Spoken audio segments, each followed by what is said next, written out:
¿Qué tal, iglesia? ¿Cómo están? Qué gusto saludarles a todos ustedes. Gracias por acompañarnos en línea y también presencial cada semana. Esta semana, la semana pasada precisamente estábamos la familia en mi casa, nosotros cuatro, y estábamos, oye, ¿qué onda con nuestra vida? Ahorita tenemos nuestra agenda súper desprogramada, tenemos horas pendientes, días, y de repente como que perdemos ese lazo de estar los cuatro juntos y pasar un tiempo juntos, ¿no? Entonces decidimos, ¿sabes qué? Vamos a hacer en este día, en esta hora que tenemos un pequeño espacio, vamos a cenar juntos sin electrónicos, vamos a conectar, vamos a conversar para poder estar otra vez en un nuevo ritmo para estar juntos como familia, ¿no?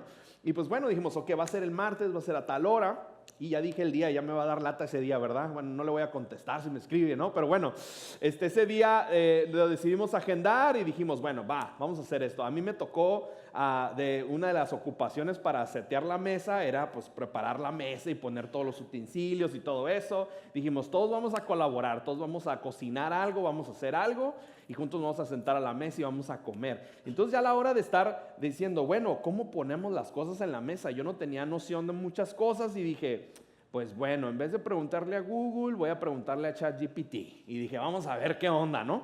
Le digo, a ver, dame unas reglas, ¿cómo se hace esto? ¿No? Y me da una lista de 10 reglas de cómo mantener las reglas de etiqueta sobre la mesa cuando se trata de sentarnos todos a comer. Y me dio esta lista. Estoy seguro que muchas de esas cosas ustedes ya las saben porque ustedes son muy cultos y son bien fresas y todo ese rollo.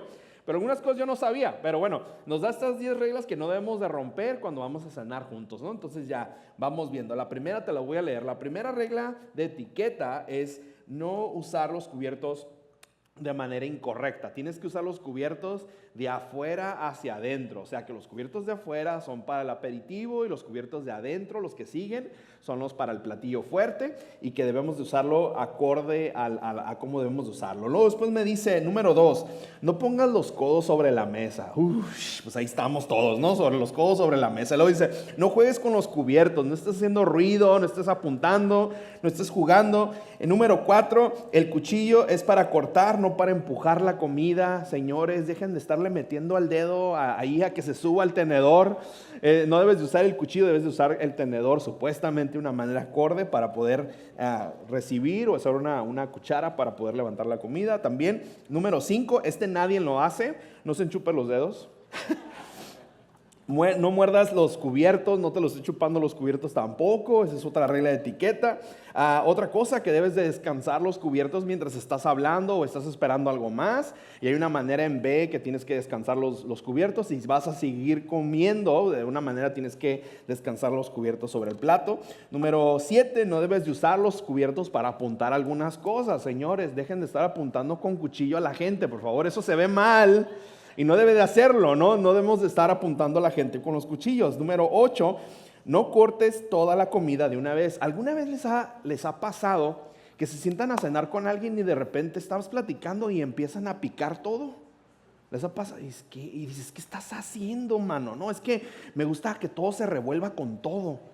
Y yo acá, ok, y eso, o sea, aparte la apariencia empieza a ser muy asquerosa, ¿no? Todo junto con todo, y luego la salsita, y no sé por qué, pero he conocido gente que, y aparte es un cochinero alrededor, parece pajarito, todo alrededor del plato, porque está picando todo. Bueno, eso no debe de hacerlo, picar toda la comida, es partir nada más lo que va a consumir.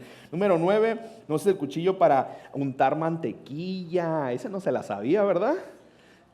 No, o sea, va de nuevo. No debes de estar agarrándole, o sea, estarle rebanando a la mantequilla y poniéndole a tu propio pan. O sea, tienes que tomar la porción de mantequilla que vas a utilizar, la pones en tu plato y de tu plato ya te empiezas a servir tu mantequilla.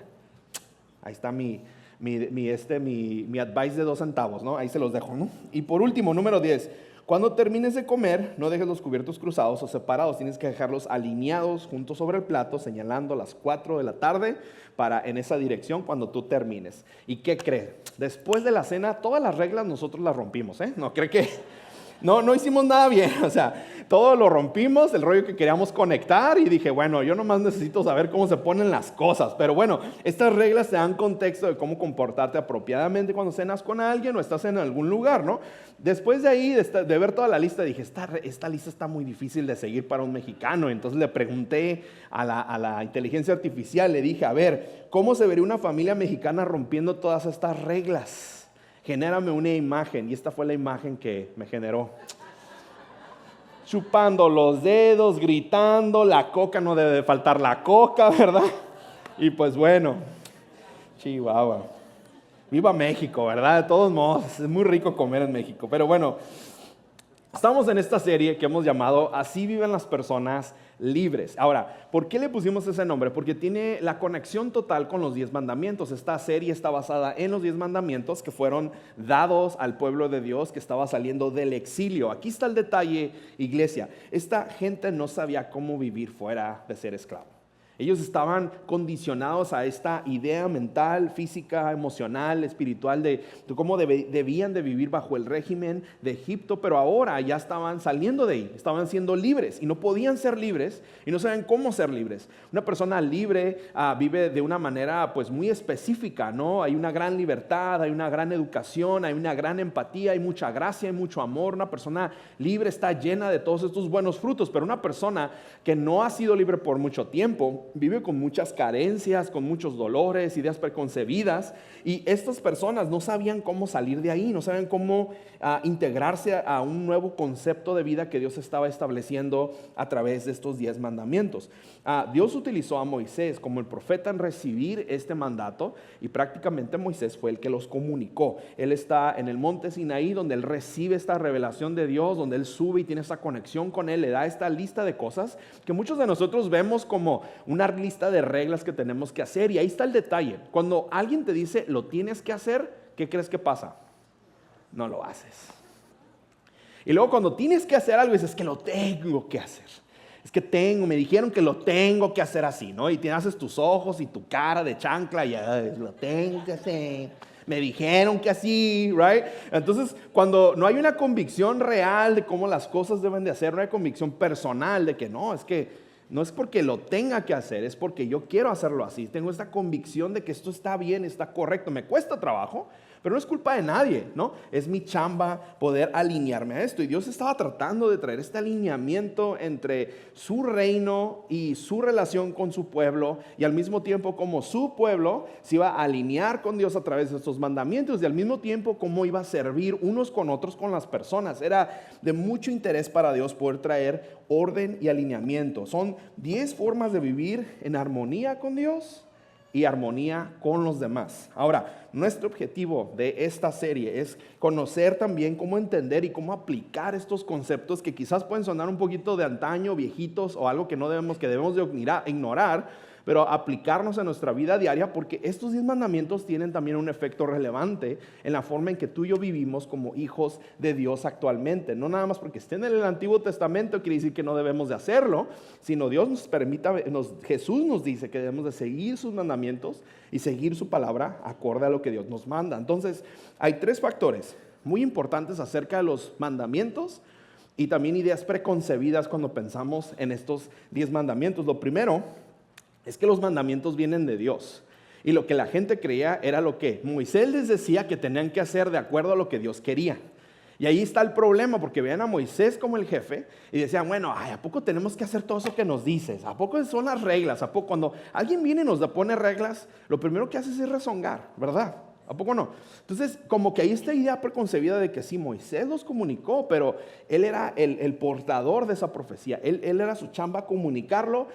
10 mandamientos que no nada más se aplicaban al pueblo de Dios, pero 10 mandamientos a los cuales Moisés también estaba sujeto, y el día de hoy tú y yo estamos sujetos a seguir. Número 2 es que los mandamientos siguen siendo relevantes en aquel momento porque era algo nuevo, y a nosotros también como creyentes actualmente en nuestra vida cotidiana. Aunque parezca anticuado, muy religioso o muy viejo, los 10 mandamientos fueron relevantes en esa época y también deben de ser relevantes para ti y para mí, de cómo debemos de vivir nuestra vida hoy en 2025. Y otro factor es que los 10 mandamientos fortalecen definitivamente nuestra relación con Dios. practicar estas disciplinas espirituales dentro de los 10 mandamientos van a mejorar muchísimo cómo ves a Dios en tu vida, cómo es tu relación con Dios, pero también van a florecer en cómo tú vives tu vida con los demás. Entonces es muy importante que, ya sea que en los tiempos de Moisés era importante, el pueblo de Dios estaba en una nueva etapa, en un cambio, estaban saliendo del exilio, estaban ahora puestos en libertad, no sabían qué era salir en libertad y vivir en libertad y recibir de Dios y estar con esta nueva dirección, este nuevo futuro, esta nueva esperanza. No tenían este contexto, pero los 10 mandamientos estaban siendo necesarios para establecer un nuevo ritmo de relación con Dios y relación con las personas que ahora les tocaba hacer vida en un nuevo contexto y de una nueva forma. Así que si estás tomando notas, quiero que escribas esto. Los mandamientos de Dios no fueron dados para mantenernos oprimidos, que es lo que muchos pensamos, sino fueron dados para mantenernos protegidos, para mantenernos unidos a Dios, para mantenernos alineados a su palabra, para protegernos de las malas decisiones que vamos a tomar en el futuro. No es nada más ver a Dios como, oh my God, me está pidiendo que haga todos estos cambios, pero es su justicia y es bueno para ti. Dios es nuestro creador, por algo los diseñó, te conoce re bien, ya sabe cómo eres, ya sabe cómo soy yo, ya sabemos cómo somos todos. Y estos 10 mandamientos no nos mantenían oprimidos, pero nos daba libertad y al mismo tiempo nos protegía como seres humanos para vivir acorde a lo que Él nos pedía. Así que, si tú no sabes esto, parece ser que el 86%, dice un estudio por ahí, de los cristianos en general, se saben como 2 o 3 mandamientos y el resto nadie se lo sabe, no sabe ni cuáles son esos 10. Y yo sé que es 2025 y muchas de estas cosas pueden ser como anticuadas dentro de la iglesia, pero te los voy a leer para que todos podamos entender de dónde vienen estos 10 mandamientos. Los 10 mandamientos están en Éxodo 20 del 1 al 17. Y el primer mandamiento que dice es: no le irás al Real Madrid por ningún motivo. No se crea. Más quería saber si estabas aquí, iglesia, si estabas despierta. Pero bueno, primer mandamiento: no tendrás dioses ajenos delante de mí. No tendrás dioses ajenos delante de mí. Fue el primer mandamiento que de hecho estudiamos en esta serie. Número 2, no te harás imagen y semejanza de nada. No harás ninguna imagen. Número 3, no tomarás el nombre de Jehová tu Dios en vano. Número 4, acuérdate del día de reposo para sacrificarlo. Está hablando acerca del día de descanso. Número 5, honra a tu padre y a tu madre y tus días se alargarán, dice la palabra de Dios. Número 6, no matarás. Número 7, no cometerás adulterio. Número 8, no hurtarás, o sea que es no robarás. No hablarás contra tu prójimo falso testimonio. Y número 10, no codiciarás la casa de su prójimo y todo lo que tiene esa casa, adentro y afuera. No codiciar absolutamente nada. Hoy vamos a profundizar en el número 3. No uses el nombre de Dios en vano. Este es uno de los mandamientos que más nos vale churro. En serio. Que más mal usamos, que más jugamos con él, ¿no? Que no le tenemos tanto respeto por alguna razón en los clichés de nuestro lenguaje latinoamericano y de vida. Ese es uno de los mandamientos que menos vemos como importante, pero que en verdad muestra tu total reverencia a Dios. ¿En qué posición tienes a Dios de respeto, de admiración, de adoración hacia Él? Por eso era importante no usar el nombre de Dios en vano. Ahora, en Éxodo 27 es exactamente donde se menciona este mandamiento y está en la Nueva Traducción Viviente, va a aparecer en tu pantalla. No hagas mal uso del nombre de Dios, tu Dios. El Señor no te dejará sin castigo si usas mal su nombre. Así que los primeros 4 mandamientos es bien interesante porque se tratan de cómo amar a Dios, de cómo establecer esta relación. Y los otros 6 mandamientos que encontramos en la palabra se tratan de cómo amar a los demás, cómo servir a los demás, cómo conectar con la comunidad en la cual en ese caso el pueblo se estaba construyendo como primera instancia y ahora cómo se iba a relacionar con todos los demás. En este caso nosotros, los primeros 4 mandamientos nos ayudan a construir y fomentar y crear una nueva relación con Dios y al mismo tiempo empezar a conocer cómo podemos establecer esta relación con las demás personas, con los creyentes, con la humanidad y con la gente con la que vivimos. Por eso tiene relevancia antes y tiene relevancia en tu vida el día de hoy. Así que establecer una cultura de reino de hijas e hijos de Dios era una meta total para Dios. Era algo que era necesario. Ellos no conocían esto, no había referencia. Ellos estaban acostumbrados a ver esta esclavitud, todos estos dioses que tenían los egipcios. Había sacrificios humanos. Era un Dios que era de nada más de sacrificios y de hechos. No había relación. Ellos tenían décadas, cientos de años viviendo bajo esa opresión y sintiendo como que este Dios que supuestamente se iba a aparecer en algún momento no se aparecía. Entonces ellos estaban esperando esta promesa que ya conocían porque estaba en su palabra y ya lo habían conocido desde mucho antes, pero entonces de todos modos estaban viviendo en este exilio. Entonces cuando estas personas viven en esclavitud y están siendo oprimidas por tanto tiempo, lo único que saben hacer es todo lo opuesto a lo que Dios quiere hacer en nuestras vidas. Es todo lo opuesto a lo que debemos hacer bien para nuestro bien y para los demás. Por eso era necesario traer los 10 mandamientos y traer esta nueva alineación de cómo debemos de vivir. Para el pueblo de Dios que era escogido, su visión de cómo adorar a Dios, de cómo ver a Dios, de cómo verlo en práctica, era corrupta y diferente. Para las personas que estaban viviendo ahí en ese momento, el hecho de vivir en amor hacia los demás era algo que no se podían permitir porque todo el tiempo estaban corriendo para salvar su propia vida y sus propios beneficios. Entonces, para ellos poder hacer esas cosas, tenían que hacer cosas malas para los demás y protegerse y no ver a los demás como criaturas de Dios, pero verlos como enemigos, porque era esta humanidad contra la humanidad. Y ahí es donde Dios trae sus 10 mandamientos y empieza a traer un alineamiento, porque ahora iban a vivir juntos por mucho tiempo. Y no había esta estructura nueva, no había esta alineación, no había esta relación, no sabían cómo interactuar con los demás, habían sido esclavos por muchos años, era lo único que sabían hacer. Entonces ya ahora que están ahí juntos, es donde tienen que hacer este cambio. Todo eso tenía que cambiar antes para el pueblo de Dios. Y si vemos los 10 mandamientos hoy, todo eso tiene que cambiar también para ti como hijo de Dios.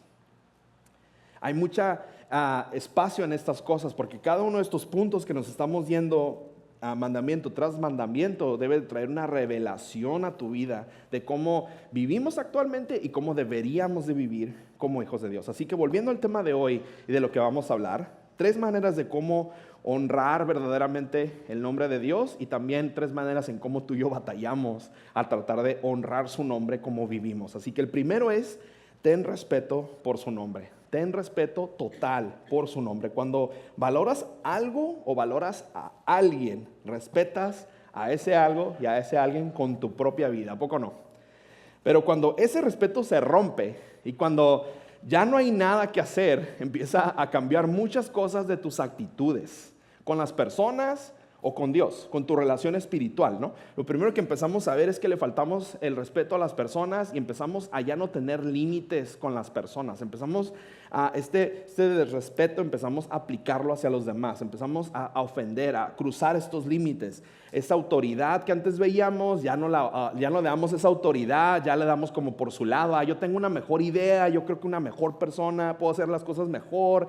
Empezamos a ya corromper muchas cosas cuando le perdemos el respeto a alguien o a Dios, ¿no? Otra cosa que pasa es la confianza y la credibilidad se rompen por completo. Todo es 50-50. A lo mejor sí, no es cierto, a lo mejor es verdad, no es mentira, no sé. Pero cuando ya no tienes respeto a alguien, la confianza y la credibilidad se corrompen. También cambia tu actitud y tu comportamiento cuando tienes a la persona enfrente o cuando estás con Dios en su relación. Dejamos de separarnos, de segregarnos, de desasociarnos, de no tener esta conexión personal, porque ya le hemos pedido ya sea el respeto a Dios o el respeto a las demás personas. Y por último, se pierde el sentido de pertenencia. En el caso de Dios, empezamos a ver las promesas como algo que la gente dice y predica y promete, pero que realmente nunca sucede. Y esto es muy importante porque tenerle respeto a su nombre va a definir muchísimo cómo tú y yo vivimos nuestra vida en Dios y con los demás. Demasiado, se va a reflejar automáticamente la manera en que tú ves a Dios con respeto, con esa actitud, ese carácter, esa ética en tu corazón, se va a ver 100% reflejada en cómo expresas ese respeto, ese carácter y esa ética con las demás personas, ¿no? Las tradiciones eclesiásticas, las experiencias dentro de la iglesia con gente del ministerio, gente de la iglesia, líderes, pastores, no sé, crean esta imagen de cómo puede ser Dios, ¿no? Y eso no es que lo digamos nosotros, pero es lo que se se percibe o se asume, ¿no? Decimos, lo primero que decimos cuando un cristiano peca contra ti o peca contra alguien más, ¿qué dices? Y van a la iglesia todo el domingo, no faltan, fíjate cómo se porta, fíjate cómo habla, fíjate cómo hace, ¿no? Pero el domingo ahí está temprano, ¿no? Los gringos llegan temprano, nosotros no, pero luego criticamos, ¿no? Luego decimos, mira, y es cristiano, y es cristiana. Cuando vemos su vida, le empezamos a perder el respeto muy rápido a la gente, empezamos a crear ideas preconcebidas, si le pasó al de al lado, también te va a pasar a ti. Y todas estas cosas es bien difícil porque todo esto puede crear no nada más una falta de respeto hacia la gente en base a sus acciones, pero también te empieza a crear una idea de una falta de respeto hacia Dios. Empiezas a perderle el respeto. ¿Por qué? Porque si crees que estos representantes de Dios aquí en la tierra actúan de cierta forma, imagínate cómo es Dios. Y empiezas a conectar todas estas cosas con oraciones que Dios no ha contestado, con berrinches que quieres que Dios haga transaccionalmente y que no tienen nada que ver con el llamado y la visión y lo que es necesario para ti. Empezamos a desconectarnos de sus promesas, empezar a faltar el respeto en muchas otras áreas del ministerio. Empezamos a excusarnos y hacernos las víctimas cuando caemos en estas actitudes, ¿sabes? Cuando se trata de todas estas cosas y nuestra relación con Dios, muchas veces se va a tratar más de lo que tú tienes que cambiar y menos de lo que Dios tiene que hacer por ti. Y ahí es donde está el detalle. Queremos crear relaciones transaccionales con Dios. Si no hace Dios lo que yo quiero, entonces Dios no sirve de nada, ¿no? Pero si Dios hace lo que yo quiero, entonces, gloria al Señor a las alturas, ¿en qué servimos? ¿En qué hacemos, no? ¿Qué necesitan? Yo estoy aquí. Pero es bien interesante porque nuestra relación con Dios nos va a ir mostrando, no necesariamente qué es lo que podemos obtener de Dios, pero qué es eso que tú y yo tenemos que cambiar de nuestra propia vida. Y eso aplícalo en todas las relaciones que tengas, no nada más con Dios, pero con los demás. En cualquier conflicto, circunstancia y situación, ten la humildad y la honestidad de tú mismo hacerte esa pregunta. Bueno, en medio de toda esta circunstancia, ¿qué es eso que yo tengo que cambiar? Porque a veces eso tiene más poder y muchas veces es eso que Dios quiere que tú descubras de ti mismo, más allá de qué es lo que Dios puede hacer como un milagro. Así que, número 1, ten respeto por su nombre. Mira lo que dice este punto, si estás tomando notas, escribe esto. No permitas que la confianza que tienes en tu relación con Dios te haga perder el respeto que merece su nombre. Ten confianza y cultiva esta relación con Él. En Hechos 4:12 dice, en ningún otro hay salvación. Está hablando de Dios.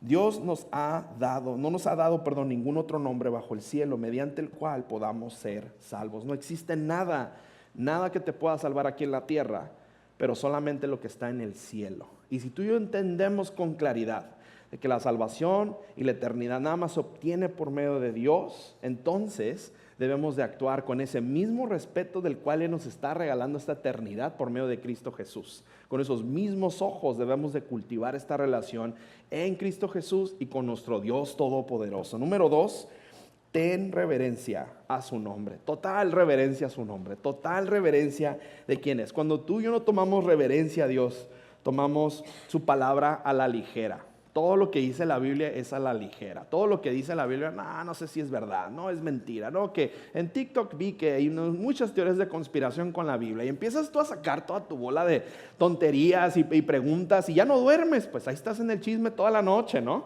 Dándole, scrolleándole ahí todo el rollo. Y empiezas a alejarte de su verdad y cuando tú ves su verdad reflejada en tu vida, en actitudes o situaciones pasadas, en ese momento empiezas a atesorar estas circunstancias que empiezan a ver reflejos de cómo Dios obra en nuestra vida. Pero una persona que no le tiene reverencia a Dios ni a su palabra, manipula la palabra en base a sus propios beneficios. Lo que a él o a ella le conviene, entonces sí usamos la palabra de Dios. Cuando le toca enseñar la palabra de Dios, entonces sí aplica para ustedes. Pero cuando me la tengo que aplicar yo, no, ese versículo hay que borrarlo de ahí. Ese no es para mí, no, yo vivo en la gracia. O sea, me doy permiso de portarme mal, ¿verdad? Y su justicia no es tan su justicia. A ver, ¿qué va a pasar? ¿Qué va a pasar si hago esto mal? Y empiezas tu cabeza a jugar con todo eso. Y no, o sea, como hijos de Dios, debemos de tener total reverencia a Él. Y su palabra debe de siempre confrontar nuestros corazones. Si somos verdaderamente hijos de Dios, su palabra siempre va a traer una transformación en tu vida y se va a ver reflejada a través de tu vida. Otra cosa es ignorar su autoridad, su gobierno, su soberanía, ignorar el poder de Dios, ignorar quién es Él en nosotros y a través de nosotros. Es una señal de cero reverencia contra Dios. También perder el asombro de Dios. Esto es bien importante. Cuando nos dejamos de asombrar de su poder, de su creación, de su amor, de lo que es posible, a través de Dios. Eso es una bandera roja pero enorme en tu vida, porque te estás dando cuenta que no hay una reverencia y una conexión, una intimidad con Dios en relación con Él. Cuando dejamos de asombrarnos de su poder, dejamos de asombrarnos. ¿Y cómo te puedes dar cuenta de eso? Escucha tus oraciones. Y si no sabes escuchar tus oraciones, pues grábate cuando estés orando, para que sepas qué dices y la manera en cómo pides y la manera en cómo adoras. Muchos de nosotros terminamos nuestras oraciones sin entregarle total reverencia a Dios. Todas casi nuestras oraciones a lo mejor terminan siendo de socorro de Dios. Por favor, hazme el milagro ya. ¿A qué santo le tengo que orar? ¿Qué sacrificio tengo que hacer? ¿Cuántos domingos tengo que servir en la iglesia? No sé qué te imaginas o qué piensas, pero es una señal de poca reverencia a Él. Perder el asombro de Dios, de perder el asombro en su adoración, perder el asombro de su presencia a través del Espíritu Santo. Eso puede ser algo que puede traer un indicador de que hay una muy poca reverencia. Entonces, que se trata más de lo que tú vas a hacer y menos de lo que Él puede hacer. Dios está presente y disponible siempre. El cambio está en qué vas a hacer tú para que estas cosas cambien, ¿no? El reducir a Dios a un ideal, a un concepto, a un punto de vista, eso es también una señal de muy poca reverencia a Dios. Y si estás tomando notas, escribe esto. Formas comunes en que los que abusan del nombre de Dios dicen por lo regular, te lo juro delante de Dios. Personas que no le tienen nada de reverencia a Dios, juran por Dios, pero para todo, para obtener lo que sea. ¿Quién te va a dar lo que quieres si le dices, te lo juro por Diosito Santo? Ya cuando dices eso, dices, no, ya caminaste, nada que ver, ¿no? No lo vas a cumplir, no lo vas a lograr, no lo vas a hacer, ¿no? O sea, hay personas que juran por su abuelita y ya su abuelita ya no está, no manches. Y si no está, la desentierran y la hacen vivir para volverla a enterrar otra vez, ¿no? O sea, no manchen, o sea, y tienen muy poquita reverencia, muy poquito respeto. De hecho, Mateo 5:33, podemos ver cómo Jesús tiene este conflicto de interés con la gente en su momento, porque juraban por todo y para todo, ¿no? Daban su vida y decían por ti, por esto, por yo, por mi esposa, por mis hijos, ¿no? Te lo juro por mi familia, te lo juro por... Entonces, usaban el nombre de Dios en vano y Jesús dice, hey, dejen de estar haciendo eso, porque no tienen nada de respeto por Dios y no tienen nada de reverencia hacia su nombre. Mateo 5:33-37 dice, también han oído que se dijo a sus antepasados, no faltes a tu juramento, sino cumple con tus promesas al Señor. Pero yo digo, no juren de ningún modo, o sea, ya no hagan nada, ¿no?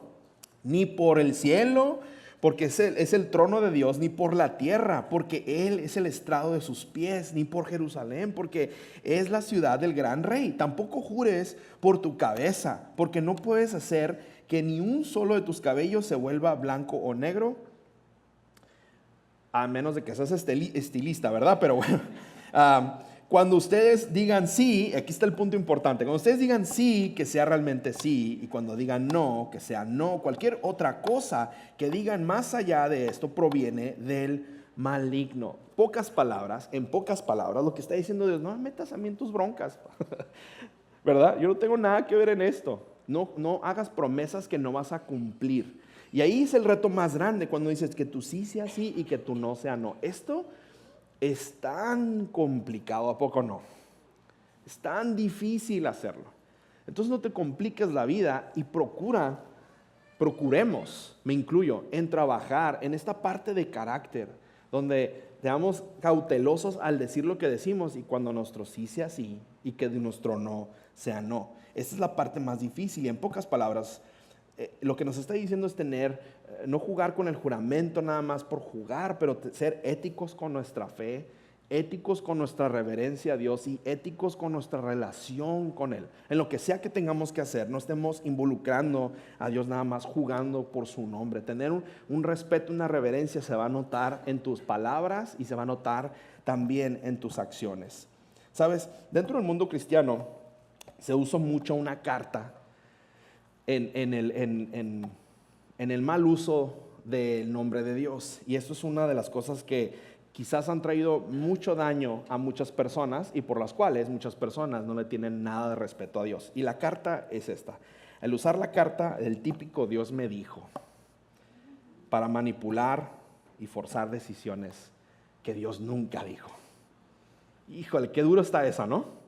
Es que Dios me dijo. Dije, la primera vez que me dijeron, Dios me dijo, y le dije, ¿cuál es su teléfono? ¿Es de Tijuana? Es 664, así, ¿no?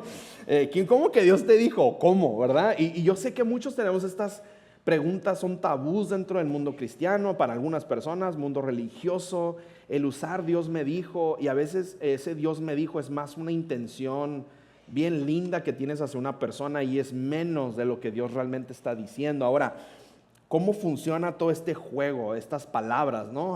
Obviamente es difícil medirlo, de verdad. Es muy difícil medirlo porque podemos usar esta palabra para manipular nuestros propios intereses. Podemos usar esta palabra para poder manipular nuestras emociones de lo que realmente queremos decir. O realmente podemos usar su palabra para realmente profetizar algo que Dios está hablando a la vida de unas personas. Y podemos ver varios ejemplos aquí. Lo importante aquí es esto, es que Dios confirma algo que ya sabíamos que iba a pasar o que estaba por pasar, o más bien Dios interrumpe algo que tú y yo necesitábamos escuchar. Estas dos tensiones se ven constantes en la palabra de Dios cuando se trata de una profecía, cuando alguien te da una palabra a ti. Es algo que Dios ya viene hablando, trabajando, procesando contigo, o es una palabra que te hace detenerte donde te encuentras porque hay algo que tienes que escuchar y tienes que hacer un cambio en tu vida o viene un cambio para tu vida. Y esto es algo que debemos de manejar con mucho cuidado. Y más si tienes el don de profecía, si Dios te regaló ese don, gloria a Dios por eso, pero no nada más porque tengamos esa oportunidad significa que vamos a abusar y de eso, ¿no? Tenemos que ser muy cautelosos y la palabra de Dios dice muchas cosas. Podemos ver, por ejemplo, en Hechos 13, que Pablo y Bernabé ven una confirmación del Espíritu Santo de un llamado, son enviados a hacer algo, pero es algo que ya Dios viene trabajando con anterioridad. Ellos ya viene procesando algo en su vida, ¿no? Ya viene esta oración, es esta petición, es algo ferviente en tu corazón y Dios viene a confirmar eso a través del poder del Espíritu Santo de muchas formas, ¿no? A través de una palabra de alguien de afirmación, a través de una oración, no sé. El Espíritu Santo se mueve de formas increíbles, inciertas y raras, pero trae una confirmación de algo que ya Dios viene trabajando en tu vida. O sea, no es una sorpresa para ti, pero es una confirmación profética de que esa es la dirección en que tienes que ir en tu vida, ¿no? También podemos verlo que en 1 Corintios 14:3, cómo se usa la profecía, y te dice que la profecía se usa para edificar, exhortar y traer consuelo a nuestras vidas, en esas tres versiones, en esas tres formas, ¿no?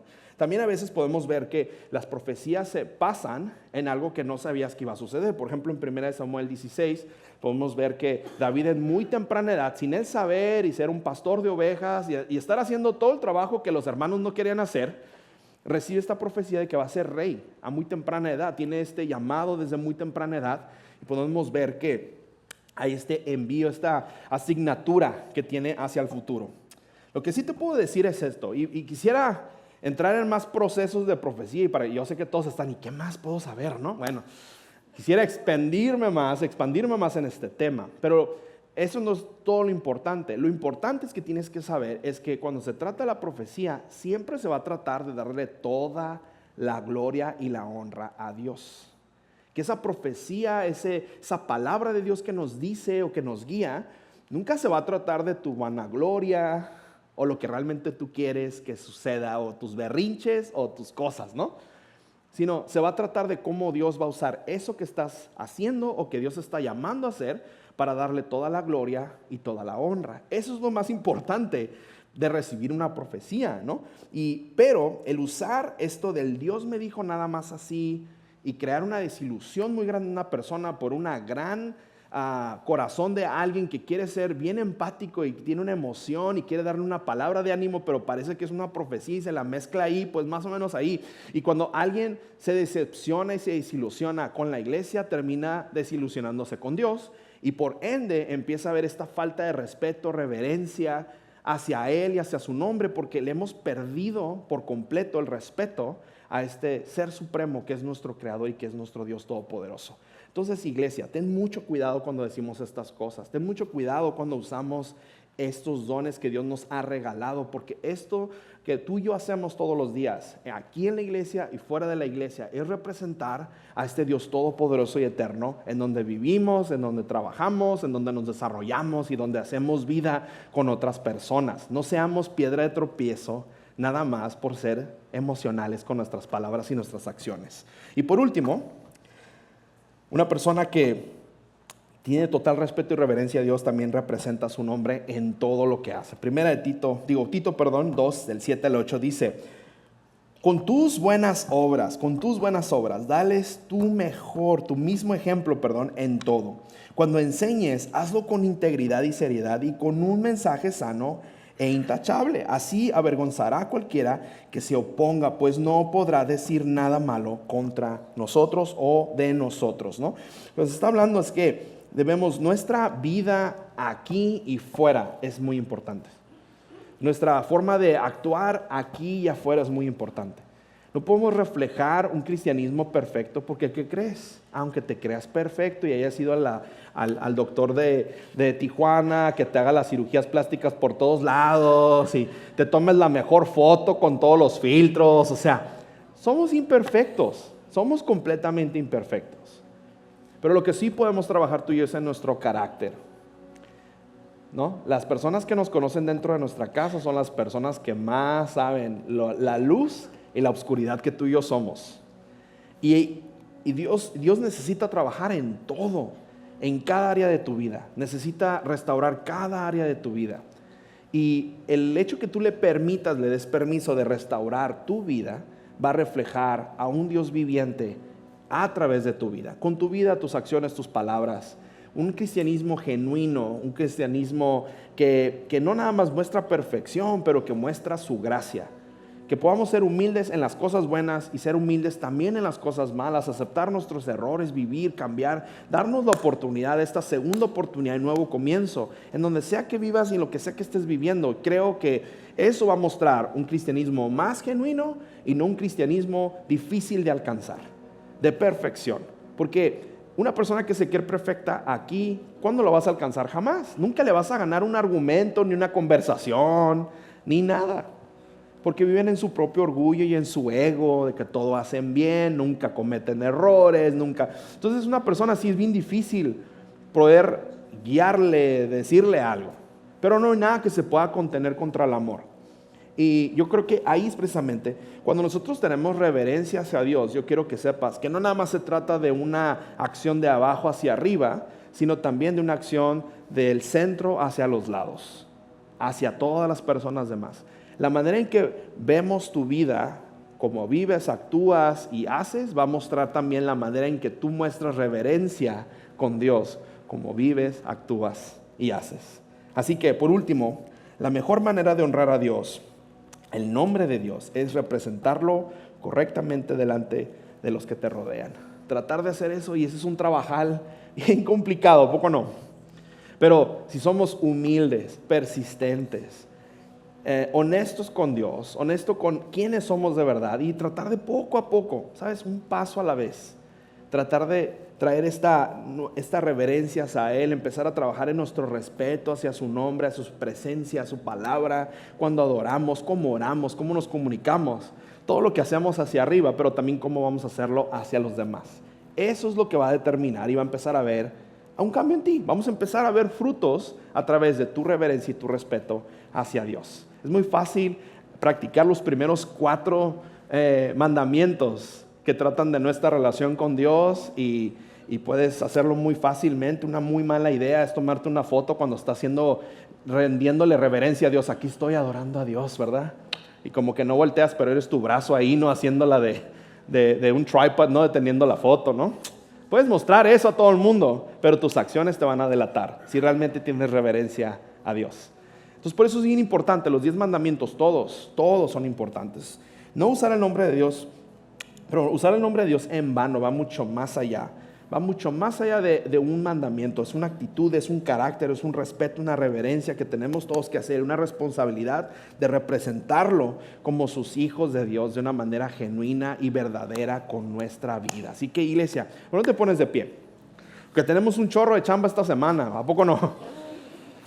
Muchas cosas que hacer, muchas oportunidades de cómo practicar este honor, no usar su nombre en vano, pero usarlo con verdadero poder y carácter. ¿Sabes? No hay nada mejor que permitirle a Dios que trabaje en nuestro carácter. Deja de estarle pidiendo a Dios que cambie a la persona que está al lado de ti.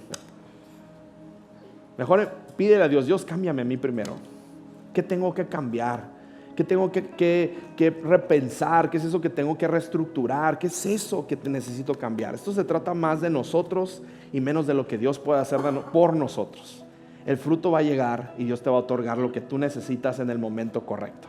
Nada más déjate que Dios te transforme. Cierra tus ojos. Padre Santo, permítenos ser hombres y mujeres que llegamos a ti, Señor, a tus pies con reverencia y respeto y honor. Te pido, Padre Santo, que a través del poder del Espíritu Santo a todos, incluyéndome a mí, puedas traer orden, tu justicia, cambio, transformación en nuestros corazones, la manera en que pensamos, en la manera en que vemos, la manera en que hablamos, en la manera en que actuamos. Que nuestra vida sea un reflejo de tu amor, que nuestra vida sea un reflejo de tu poder, que nuestra vida sea un reflejo de esta reverencia que tenemos total ante ti, Padre Santo. Te lo pedimos en el nombre del Señor. Juntos decimos amén. Un fuerte aplauso.